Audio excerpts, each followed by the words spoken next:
Great America, my home park. I'm going to take you around the park, show you some tips and tricks on how to have an awesome day here at Six Flags. So let's go!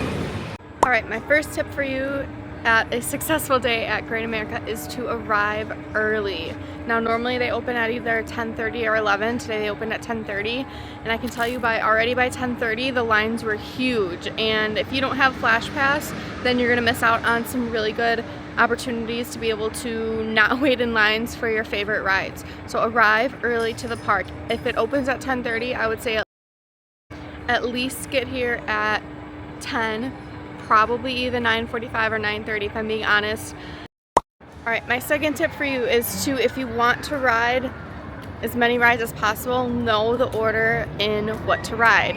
I would say if you're planning on riding Max Force, that is your first priority on the ride. You should ride first because they do not have great capacity and they can't run more than 2 trains. So if you want to go in Max Force at all, start there.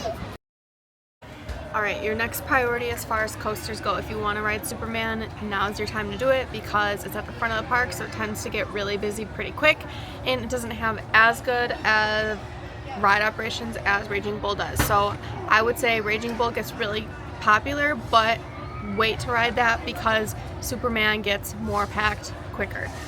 I know a lot of times when Raging Bull is running 3 trains, Superman's only running 2, so that's why I say to do it first, because Raging Bull doesn't get as packed as Superman does.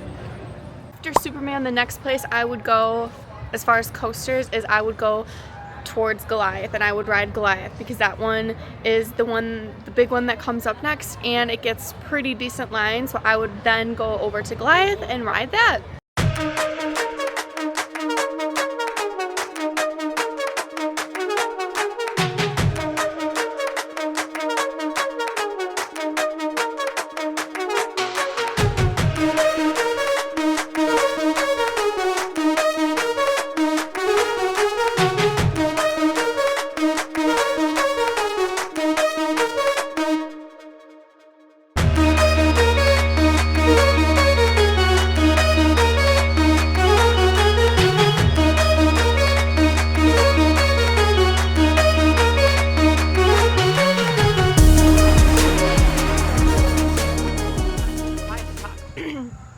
After Raging Bull, that's when you can start doing some of the less popular coasters like Batman the Ride and the Joker and V2 the Flash. If you would like any flat rides also at this time would be good.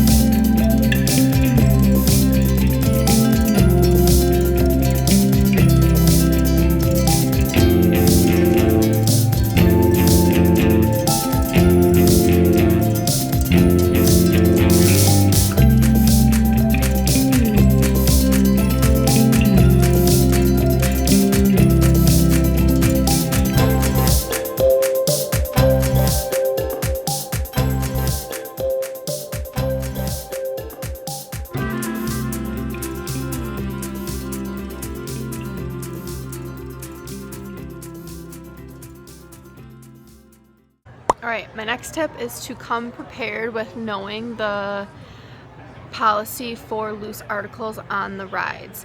Now, the one thing I can say about traveling to numerous Six Flags parks across the country of the United States is that they all have different loose article policies. So at Six Flags Great America, the loose article policy is that you can't have bags or anything on the roller coasters, but they do have little compartments that you can put your stuff in during the ride, and they close them and lock them. However, the ride operators are not looking out for if someone takes the wrong bag or anything like that. So if you have something really valuable that you for sure don't want stolen, they do have lockers by a lot of the rides, but they are not free. You have to pay for them. I think it's $1 for every 2 hours, and you can rent an all-day locker for $14 a small one or $18 a large one. But If everyone in your party is going on the ride and you don't want to pay for a locker, be prepared to have all your stuff in a bin at the exit of the ride and to collect it after the ride. My next tip is to share meals if you're planning on eating in the park at all, to save a little bit of money since theme park food can get very expensive. I think it's a great idea to share meals among people who you're with in your party. I do think Great America has stepped up their food game recently with some a new sports bar and some new hand-dipped corn dogs and Korean corn dogs and things that I feel like elevate the food options at this park. And I think for me, part of the fun of going to a theme park is trying some of the food. So this money-saving tip has really helped me.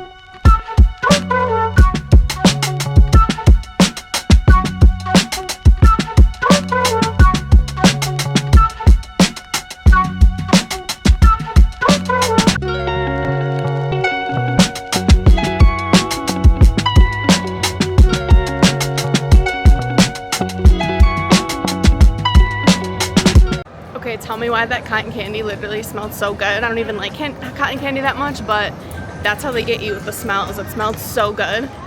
And then my last tip would be to utilize the season-long cups that they provide.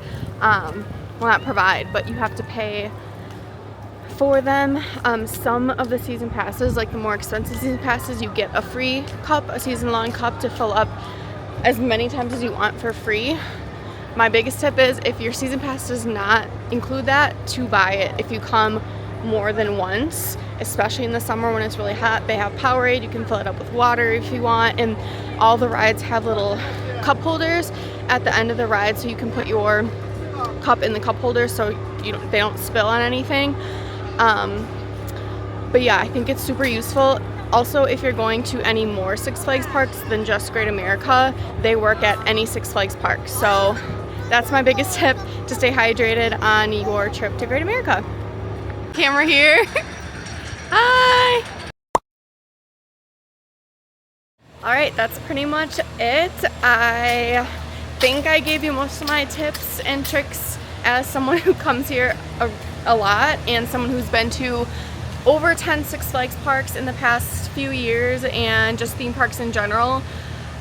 I think the way you plan on coming is the way your day is going to be. So don't expect everything to go right. Rides sometimes don't open, sometimes rides go down, sometimes the food places you want to eat don't open on time or don't open at all, and sometimes you just have to go with the flow. But yeah, I hope you learned something and enjoyed watching, and like and subscribe if you like this video, and thanks for watching. Bye!